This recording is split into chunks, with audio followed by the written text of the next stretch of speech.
How's it going, everybody? Welcome to the first ever episode of Bronx Banter. Bronx Banter is a podcast created by myself, Chris, and my cousin over here, Robert. Our goal with this podcast is simple. It's to entertain you guys and also inform you about whatever may be going on with the Yankees or within Major League Baseball as a whole.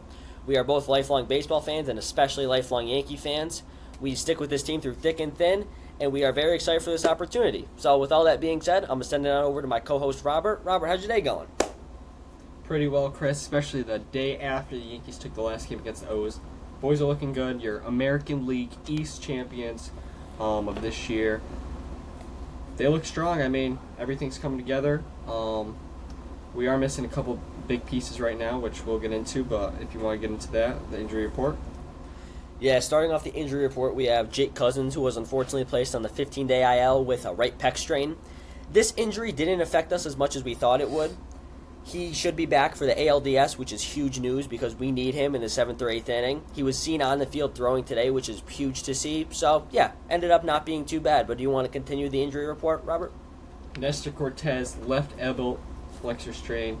Obviously a big loss for the Yankees. He's been pretty strong. He's helped them push the last couple weeks here. And he was going to be a big piece of the bullpen going into the playoffs, which will now have to be replaced by somebody else. But yeah, let's get into the first game against the O's, Chris. First game Tuesday against the Orioles. Yankees unfortunately lost this one 5-3. Gonna go through Clark Schmidt's stat line. He pitched 5 1/3 innings, 4 hits, gave up 3 runs, and the stat that really stood out to me was the 7 strikeouts out of Clark Schmidt. His cutter was doing incredible. He didn't leave it over the middle like he sometimes has a tendency to. He made Gunnar Henderson especially look silly with the cutter and the sinker and the sweeper. He just did incredible. He honestly made me very proud that game. I was very impressed with Clark. Robert, you want to lead us into the notable hitters for this game? Aaron Judge, 56th home run of the year. I mean, there's not much that can be said about that guy. Having one of the best offensive seasons we've ever seen. I mean, the guy's a legend. He looks really good. Yeah, I'm going to talk about Gleyber Torres. Gleyber Torres went 3 for 4, which a lot of people might not remember because he unfortunately had another bad mistake. Another play where Gleyber makes himself not look good, honestly, especially when he could be getting shipped away this offseason. He is just not helping his own cause. He's swinging one hell of a bat right now, but he just continues to make these dumb errors and mental errors on the base paths, and it just is killing him. And I hate to see it because Gleyber is one of my favorite players, truly. It hurts to see, but I don't know, man. It ended up kind of losing us the game. Were you going to add? I mean, Chris, what is he doing? I mean, Luis Rojas, he's holding him there. He's not going anywhere. Soto's going to second, which is controversial itself. I mean, why is Soto going to second there when we got Judge on deck? The big boys coming up to bring them in, but it's just another relapse that Gleyber made, and it's going to be something that does haunt us in the postseason coming up. Speaking of Soto, do you want to talk about Soto and his at-bats this game? Soto, he looked okay, right? I mean, we know Juan Soto taking pitches, working the count, which this game he did look out in front. He's trying to pull that ball. I mean, he had that one single that got him going.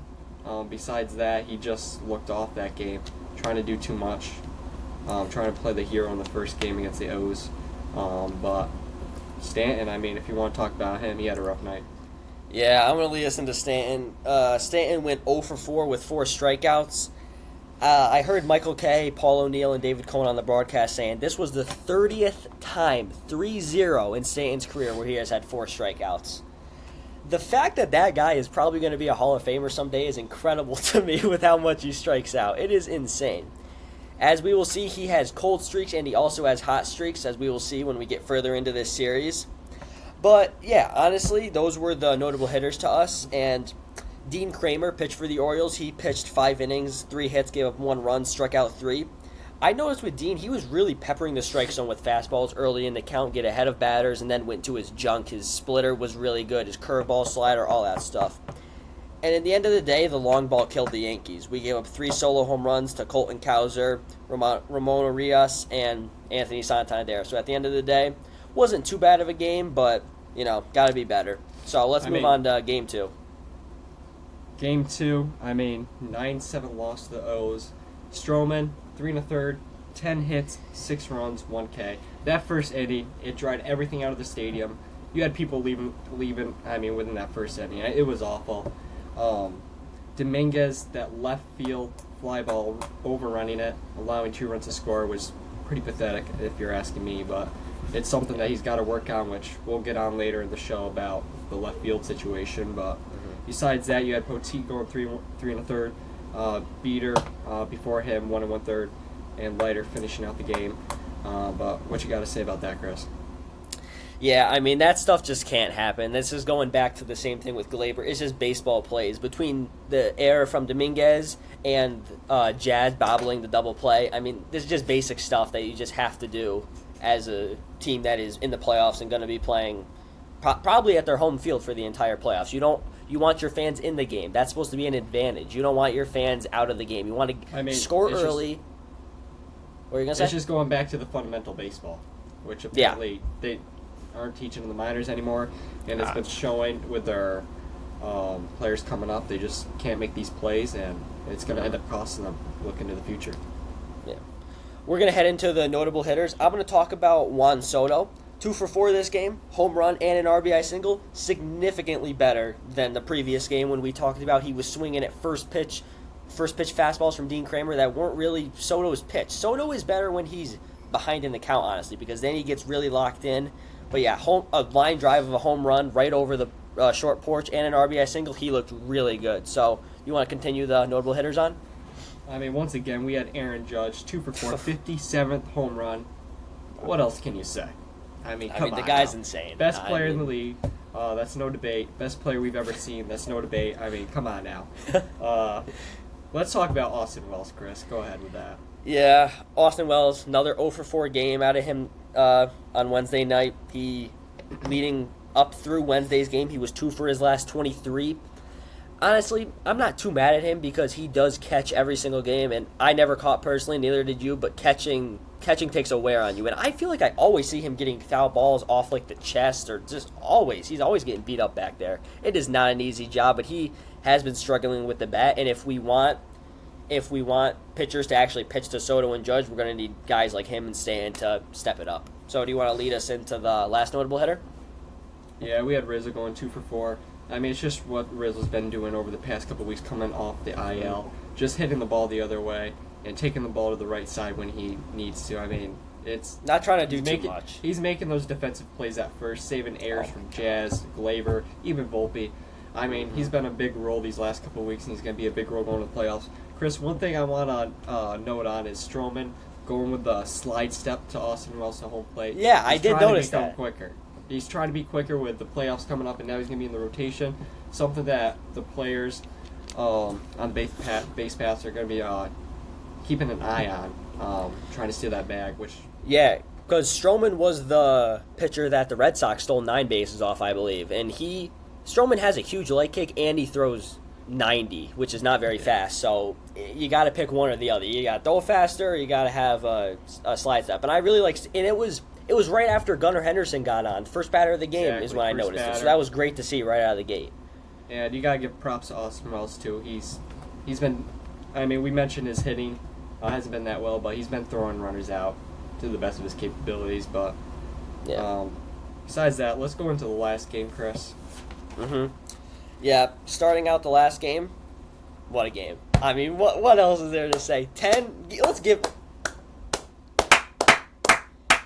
10-1 W for the boys. Champions, AL baby. East champions, baby. What more could you ask for? I mean, this game was perfect. Garrett Allen Cole, my ace. 6 Best pitcher in 2/3 baseball. innings pitched. 2 hits. Weird, Chris. We have the best pitcher in baseball and the best player in baseball. How about that? Sounds like a World Series team. Let me say Garrett Cole's stat line. 6 2/3 innings pitched. 2 hits that were both bloopers.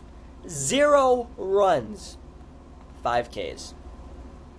And a nasty stare down of the umpire, might I add, in because he didn't call that curveball at the top of zone a strike, which was a strike.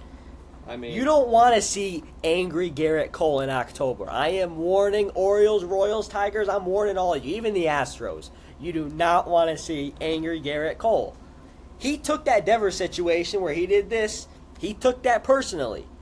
He did his job against Oakland and now against the Orioles. So you can't even say that it was just because Oakland's a bad team, because the Orioles are a damn good team. What do you got to say about Garrett Cole's performance? He's been worth every penny. I mean, he's going to shine in the playoffs coming up. Last 7 games, Garrett Cole, 7 games, 2.51 ERA, 43 innings pitch. What else can you ask for? I mean, ever since that Denver situation, which was blown up way too much, in my opinion, it should have never created all those storylines, which it did. But he's shown who he is. He's shown he's the ace of the staff, and he's shown that he deserved that Cy Young last year. Speaking of which, Alex Cora was saying something I remember, like, oh, this is going to fuel us into the playoffs. Last time I checked, the Red Sox got eliminated, like, yesterday or the day before. Red Sox, what happened? What happened, Red Sox? I mean, what happened? I mean, we'll see you next year, boys, but sucks to suck. I also want to give a quick shout-out to the rest of the bullpen that game. Tommy Canely, 2/3 of an inning, 1 hit, 1 K, did his job. Clay Holmes, always saying a prayer when that man goes in the game. Always saying a prayer to the man above when he goes in the game. I mean, but he did his job. Clay did his job. Then, I mean, that's the best he's looked, in my opinion. He looked pretty good actually. Really, he had velocity on that fastball, was commanding the zone, but his bowling ball sinker, that just when his sinker is good, it's so nasty. Like it just drops out of the zone completely. Exactly. And then we had Tim Hill. Tim Hill gave up a run, but he gave up 2 hits that went 20 feet and a little blooper up the middle. It was 10-0. That was pathetic. Let's jump into the notable hitters. Do you want to say it, or should I say the first one? Ladies and gentlemen, Aaron Judge. 50 He did it again. Home run of the season. Again. He did it again. I believe that was his 5th game in a row with a home run. I mean, just absolutely amazing. Once again, best player in baseball, best player we've ever seen. It's Aaron Judge.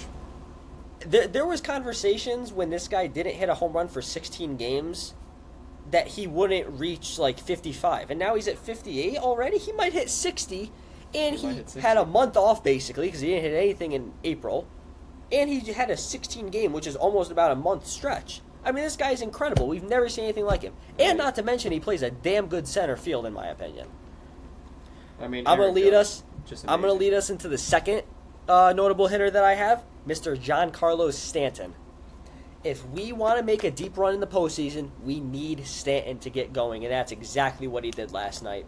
He was our only run off Corbin Burns, took a hanging slider into the left field seats. Honestly, no clue how he hit it. This guy takes the weirdest swings and just puts it in the left field seats. And then in the 6th inning, I believe it was, he had that bases clearing double. That shout out to Austin Wells for hustling on. He hustled home from first. For a catcher, that guy is quick. Not gonna lie. But shout out to Giancarlo Stanton. You want to keep us going? Yeah, shout out Stan. We had Rizzo going 2 for 4 again, 2 RBIs. I mean, he's just hitting right now. He's doing his job. He's doing his job. That's all we can ask for with his glove at first. That's all we need. For our fourth notable hitter, I have Alex Verdugo coming off the bench, hitting a little second deck home run. You know, making a little competition in left field. It must be those pink gloves that he was wearing. Maybe they don't affect him. I don't know. But I mean, he's trying to make a case for him to start in left field, which competition's a great thing. I believe it was Paul O'Neill last night. Paul or David, one of them, said that it's great to have this sort of competition. I agree with him. It's great. I also want to give a quick shout out to Corbin Burns. Corbin Burns is one hell of a pitcher. We don't really face him that much, but he shoved. If he wasn't on a pitch count, he would have pitched at least 7 innings probably. Yeah, he was doing really good. That guy's the second, or maybe even third behind Skubal, but top 3 pitcher in the American League. Give that guy his flowers. He's a beast, but definitely not better than Garrett Cole, I guess. But all right, now speaking of Alex Verdugo, let's hop into the left field situation. Here's my thoughts on it, basically. So Dominguez, I think right now is the better hitter. I know Dominguez's average isn't showing it right now, but I feel like he has had some really good swings. Even the other night when he made the error, he had a couple line drive outs. He's getting a little unlucky, I feel like, but I don't know. Boone obviously loves Verdugo. It took him that long to call Dominguez up, and now Verdugo hit a home run, so that's obviously going to give him more brownie points. I think we got both of them in the lineup tonight, so yeah, I don't really know. What do you got to say?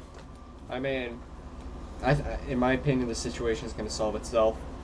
I mean, either Dominguez is going to hit and going to be able to catch these fly balls, or Verdugo's going to come alive all of a sudden, which, in my opinion, Dominguez, if he proves himself in this last series against the Pirates that he can catch a fly ball in left field, he should be starting. Oh, yeah. I mean, Verdugo's not really a threat coming off the bench, which we'll get in future episodes about the playoff roster, but Dominguez just got to do his job. He's swinging the bat well, hitting line drives, and I think a good scenario. I think a good scenario would be, say, 7th or 8th inning late in a game. Bring Verdugo in as a fielder in left field, because we obviously know Verdugo's a better left fielder. Got a cannon for an arm. He always gets pretty good jumps on balls. So I mean, I think something like that would be good. Even in the series, it was the Little League Classic where Dominguez, he was kind of fumbling the ball, kind of he double clutched a little bit, clutching the home plate.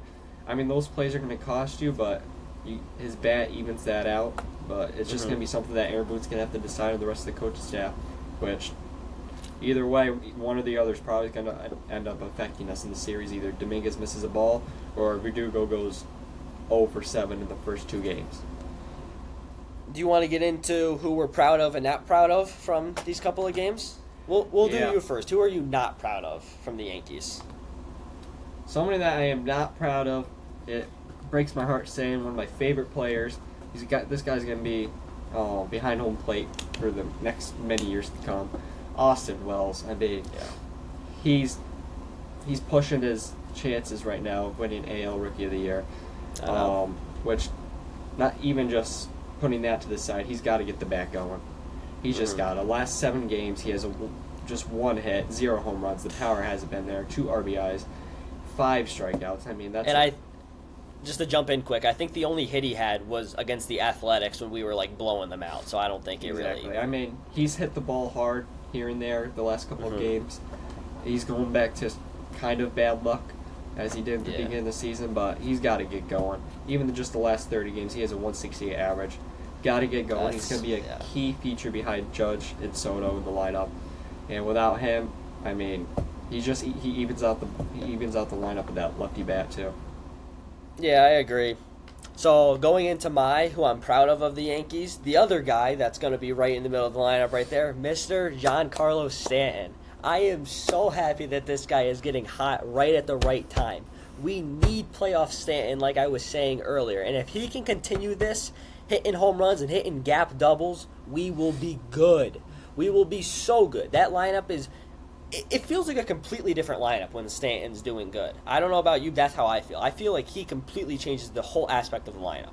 Because if he's cold, it's all right, that's 3 strikeouts and probably a weak pop-up. But if he's hot, that's a double and maybe a home run to the short porch. I mean, he's, as we saw a couple of years ago in the playoffs, he can hit in the playoffs, that's for sure. I mean, he thrives. Himself. He's a generational hitter. He's just got to look for something in the zone. I mean, he's got to lay off the sliders down and the fastballs up, and he's going to be fine, in my opinion. I just want to give a quick shout-out also to Ian Hamilton. I've been very proud of him since he's been off the IL. In 6 1/3 innings pitched, he's only given up 1 run, which was that home run to Colton Cowser in Game 1 of the Orioles series. I think he's looked very good. I could very well picture him being at the back of the bullpen with Canely and Cousins and Weaver. He's just got that nasty slam-bo slider, and he honestly pumps his fastball up to 97 sometimes, 98 even. But he impresses me a lot, Ian Hamilton. I really like watching him pitch. An honorary mention that I just want to say, Luke Weaver, absolute dog. We got to give him his flowers, even if he's not getting an award this show. I mean, he just didn't pitch this series. If he pitched, I can guarantee you he would have gotten something from me, because I love the Weave dog more than anybody. Yeah, the Weave dog's great. He has so quickly became one of my favorite players. He is just so fun to watch. I don't know why. He's just so fun. I mean, he's been great. He's really solved that closer role. I mean, we needed that too. Because I was a little nervous at the deadline when we didn't go get a closer, but now I'm feeling a little bit better now that we got from a guy that was just trickling around in the starting rotation last year to now being closing out Yankee Stadium, bottom of the 9th inning. Oh yeah, in October. Oh my God, that's electric.